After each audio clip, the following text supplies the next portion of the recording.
રાસાયણિક પ્રક્રિયા અને તેના પ્રકારો. આપણે ચેપ્ટર નંબર 1 છે જે રાસાયણિક પ્રક્રિયા, એનો આપણે થોડુંક આગળ ચાલી તો રાસાયણિક પ્રક્રિયા અને તેના પ્રકારો વિશે આપણે અભ્યાસ કરીએ. તો રાસાયણિક પ્રક્રિયાની વ્યાખ્યા તો આપણે જોઈ, છતાં રાસાયણિક પ્રક્રિયાની વ્યાખ્યા આ રીતે આપવામાં આવે છે: એવી પ્રક્રિયા કે જેમાં પદાર્થના પરમાણુ કે આયનોની પુનઃ ગોઠવણી થઈ તેના ભૌતિક તેમજ રાસાયણિક ગુણધર્મોમાં પરિવર્તન આવે તેને રાસાયણિક પ્રક્રિયા કહે છે. હવે રાસાયણિક પ્રક્રિયા આપણે સમજી તો બે પદાર્થો છે એની વચ્ચે રાસાયણિક પ્રક્રિયા થતી હોય તો એના ભૌતિક ગુણધર્મો તેને બદલાય છે અને રાસાયણિક ગુણધર્મો પણ બદલાય છે. કેવી રીતે બદલાય છે? એની અંદર તો એવી કઈ પ્રક્રિયા થાય છે કે એના ભૌતિક ગુણધર્મો અને રાસાયણિક ગુણધર્મો બદલાય છે? તો કે એના પરમાણુ કે આયનો છે એની પુનઃ ગોઠવણી થાય. એના પરમાણુ કે આયનો છે એની પુનઃ ગોઠવણી થાય એટલે કે જે શરૂઆતમાં જે તત્વ હતું એની અંદર જે પરમાણુ કે આયનોની ગોઠવણી હતી એના કરતાં જ્યારે એ સંયોજન સ્વરૂપે અથવા રાસાયણિક પ્રક્રિયા એની અંદર થાય છે ત્યારે એની અંદર પરમાણુ કે આયનો છે એની ગોઠવણી ફરીથી થાય છે. હવે આપણે એક એનું નાનું એક્ઝામ્પલથી સમજી, સોડિયમ ક્લોરાઇડ એટલે કે જેને આપણે આપણી ભાષામાં મીઠું કહીએ છીએ. તો જો આપણે એને એક્ઝામ્પલ લઈએ તો એક્ઝામ્પલમાં જોઈએ તો એને છે, એને એટલે કે સોડિયમ, આ સોડિયમ તત્વ છે અને બીજું એક તત્વ છે ક્લોરિન.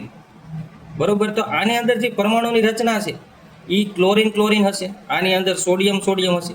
પણ જો આની બેની વચ્ચે રાસાયણિક પ્રક્રિયા થાય સોડિયમ અને ક્લોરિન વચ્ચે તો આપણને મળે છે NaCl.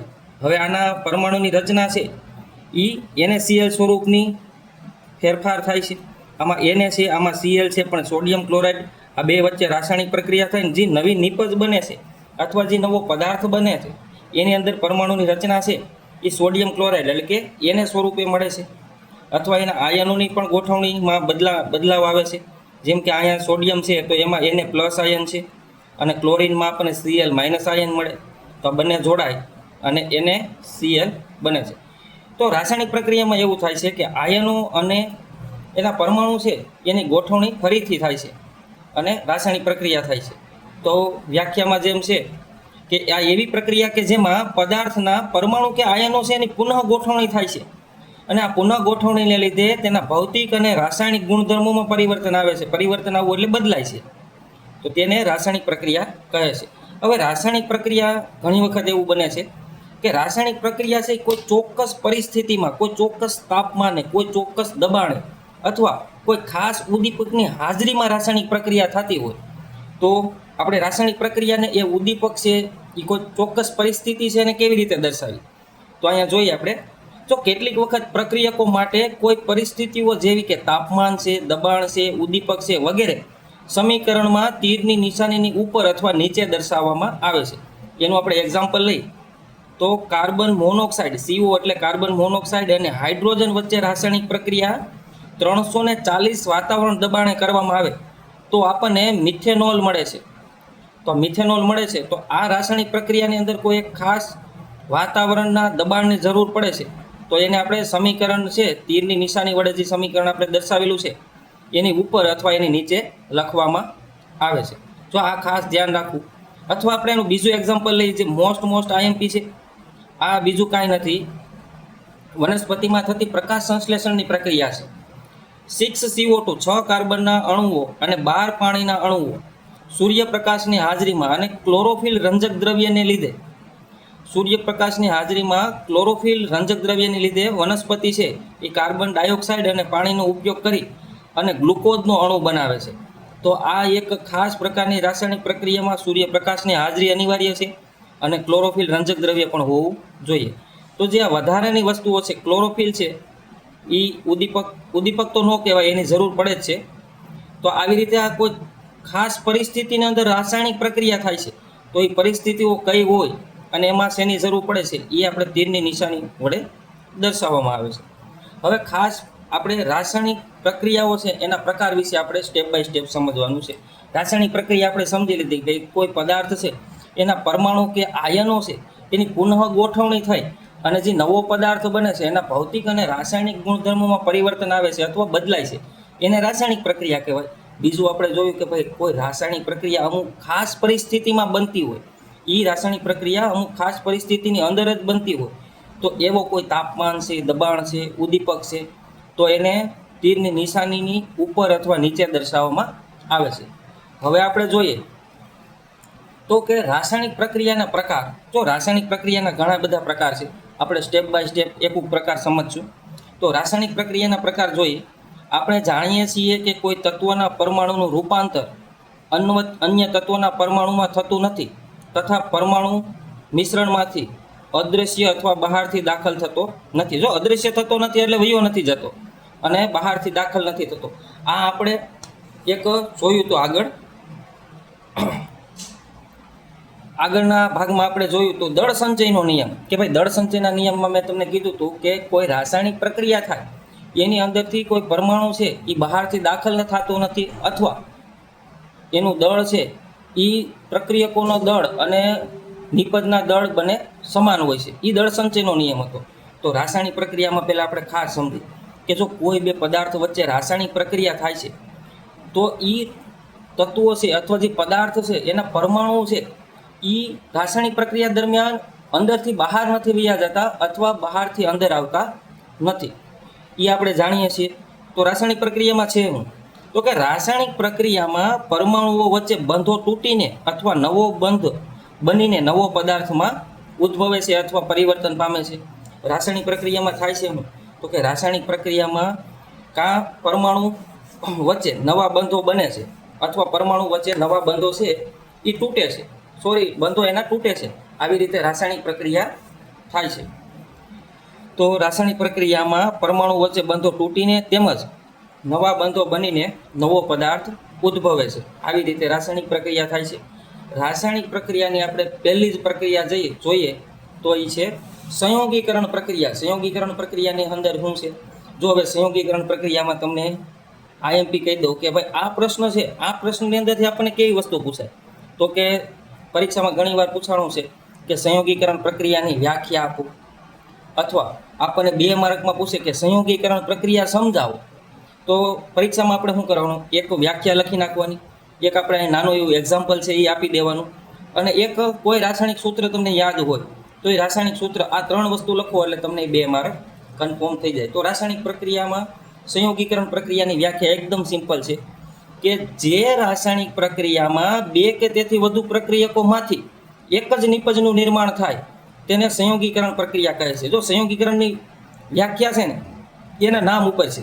સંયોગીકરણ થવું, સંયોગીકરણ થવું એટલે જોડાવું, સંયોગીકરણ થવું એટલે જોડાવું, સંયોજન થવું. તો વ્યાખ્યાઓ તેને એવી છે કે જે રાસાયણિક પ્રક્રિયામાં 2 કે 2 કરતાં વધારે પ્રક્રિયકો છે એ એક જ નિપજમાં નિર્માણ પામે અથવા 2 અથવા 2 કરતાં વધારે પ્રક્રિયકોમાંથી એક જ નિપજનું નિર્માણ થાય તો તેવી રાસાયણિક પ્રક્રિયાને સંયોગીકરણ પ્રક્રિયા કહે છે. હવે એનું એક્ઝામ્પલથી સમજીએ આપણે. તો એક્ઝામ્પલમાં આપણને એક બીકર આપેલું છે, બીકરની અંદર પાણી છે અને પાણીની અંદર કેલ્શિયમ ક્લોરાઇડના નાના નાના ટુકડા નાખવામાં આવે છે. તો હવે પ્રક્રિયા શું થાય છે જોઈએ. આકૃતિમાં દર્શાવ્યા પ્રમાણે પાણી ભરેલા બીકરમાં કેલ્શિયમ ઓક્સાઇડ ઉમેરવામાં આવે છે. હવે આ આપણે પ્રયોગ કરી તો આ રીતનું એક કાચનું બીકર છે, એની અંદર પાણી ભરી દેવાનું અને એની અંદર કેલ્શિયમ ઓક્સાઇડ એટલે બીજું કાંઈ નથી, કળી ચૂનો છે.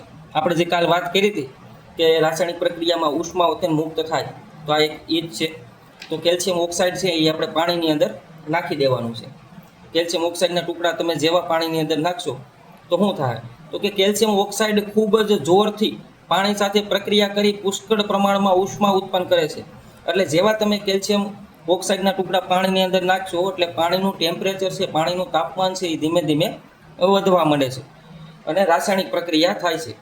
તો આ રાસાયણિક પ્રક્રિયાનું સમીકરણ જોઈએ તો કેલ્શિયમ ઓક્સાઇડ છે જેને આપણે કળી ચૂનો કહીએ છીએ, એને આપણે પાણી સાથે પ્રક્રિયા કરવામાં આવે તો આપણને કેલ્શિયમ હાઇડ્રોક્સાઇડ મળે છે, જેને આપણે ફોડેલો ચૂનો કહીએ છીએ, અને પ્લસ ઉષ્મા, એની અંદરથી ઉષ્મા મુક્ત થાય છે. તો ફરીથી સમીકરણ સમજીએ. CaO એટલે કળી ચૂનો. જો CaO છે એ સોલિડ ફોર્મમાં છે એટલે આપણે એને S વડે દર્શાવીએ છીએ. પાણી છે લિક્વિડ પ્યોર પાણી છે એટલે એને L ભૌતિક સ્વરૂપ છે એનું. કેલ્શિયમ હાઇડ્રોક્સાઇડ છે આપણે ઓગળેલા સ્વરૂપે મળે એટલે એક્વા સ્વરૂપે આપણે લખેલું છે, ફોડેલો ચૂનો, અને પ્લસ ઉષ્મા એમાંથી મુક્ત થાય છે એટલે કે એનું ટેમ્પરેચર વધે છે. હવે જો આગળ જોઈએ તો આ પ્રક્રિયામાં 2 પ્રક્રિયકો છે, આપણને ખબર જ છે ક્યાં ક્યાં છે તો કે એક કેલ્શિયમ ઓક્સાઇડ અને બીજું પાણી એટલે કે H2O નું સંયોજનને એક જ નિપજ એટલે કે કેલ્શિયમ હાઇડ્રોક્સાઇડમાં રૂપાંતર થાય છે અથવા બનાવે છે. તો જો આ સંયોગીકરણ પ્રક્રિયા છે આપણે જોયું ક્યાંય આપણને બે પ્રક્રિયકો છે. જો બે પ્રક્રિયકોમાંથી નિપજ તો આપણને એક જ મળે છે. જો ઉષ્મા છે એ તો ઉર્જા સ્વરૂપે મુક્ત થાય છે, નિપજ નથી, એ ઉર્જા ઉત્પન્ન થાય છે. તો અહીંયા બે પ્રક્રિયકોમાંથી એક નિપજ બને છે. તો હવે આપણે વ્યાખ્યા જોઈએ એની કે જે રાસાયણિક પ્રક્રિયકોમાં બે કે બે કરતાં વધારે પ્રક્રિયકોમાંથી એક જ નિપજનું નિર્માણ થતું હોય તો એવી પ્રક્રિયાને સંયોગીકરણ પ્રક્રિયા કહે છે. હવે એના વધુ એક્ઝામ્પલ જોઈએ આપણે.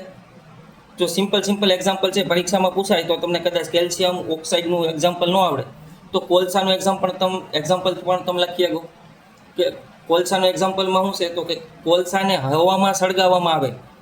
આ સી લખ્યો છે એનો મતલબ છે કાર્બન, અને કાર્બન એ કોલસાનું સ્વરૂપ, કાર્બનનું સ્વરૂપ જ કોલસો છે. એટલે કાર્બનને હવાની હાજરીમાં સળગાવવામાં આવે તો એમાંથી CO2 વાયુ બને છે. તો આ હોત એક સંયોગીકરણ પ્રક્રિયા તમે જુઓ તો અહીંયા બે પ્રક્રિયકો છે અને એમાંથી આપણને શું મળે છે? એક નિપજ મળે છે. તો જો અહીંયા કાર્બન અથવા કોલસાને હવાની હાજરીમાં સળગાવવામાં આવે તો કાર્બન ડાયોક્સાઇડ પ્લસ આપણને ઉષ્મા ઉત્પન્ન મળશે. આપણને ખબર છે કોલસાને સળગાવી તો આપણને શું મળે છે? ઉષ્મા મળે છે અને કાર્બન ડાયોક્સાઇડ વાયુ છૂટો પડે છે. તો અહીંયા હોતે ઉષ્મા મળે છે. તો તમને પરીક્ષામાં પૂછે કે કોલસાને હવાની હાજરીમાં સળગાવવામાં આવે તો એ કયા પ્રકારની રાસાયણિક પ્રક્રિયા છે? તો તમારે સંયોગીકરણ છે એવું લખવું પડે. જો પરીક્ષામાં ઘણી વખત આ પૂછાયેલું છે કે કોલસાને હવાની હાજરીમાં સળગાવવામાં આવે તો એ કયા પ્રકારની રાસાયણિક પ્રક્રિયા દર્શાવે છે? તો સંયોગીકરણ પ્રક્રિયા દર્શાવે છે. આગળ જોઈએ. આગળ આપણને એવું કીધું છે કે હાઇડ્રોજન અને ઓક્સિજન છે એ H2 અને O2 થી પાણીનું નિર્માણ થાય છે. તો આ વખતે એક સંયોગીકરણ પ્રક્રિયા છે. આપણે એમાં જોઈએ કે બે હાઇડ્રોજનના અણુઓ છે એ એક ઓક્સિજનના અણુ સાથે સંયોજાય અને H2O એટલે કે પાણીનું નિર્માણ પામે છે. તો અહીંયા વખતે બે પ્રક્રિયકોમાંથી એક નિપજનું નિર્માણ થાય છે. તો જો આ સિમ્પલ સમીકરણો છે એ આપણે યાદ રાખીએ છીએ તો સંયોગીકરણ પ્રક્રિયામાં એક્ઝામ્પલમાં આપણે એને લખી શકીએ કે કોલસાનું હવાની હાજરીમાં સળગાવવામાં આવે CO2 વાયુ એટલે કે કાર્બન ડાયોક્સાઇડ વાયુ બને છે. બીજું હાઇડ્રોજન અણુ અને ઓક્સિજન અણુ વચ્ચે રાસાયણિક પ્રક્રિયા થઈ અથવા સંયોગીકરણ પ્રક્રિયા થઈ અને પાણીનું અણુ બનાવે છે. તો આપણે આ સંયોગીકરણ પ્રક્રિયાના ઉદાહરણ છે. તો સંયોગીકરણ પ્રક્રિયા છે એ આટલી પ્રક્રિયા છે. આપણે આગળ ઉષ્મા શોષક અને ઉષ્મા ક્ષેપક પ્રક્રિયા શું છે એ જોશું.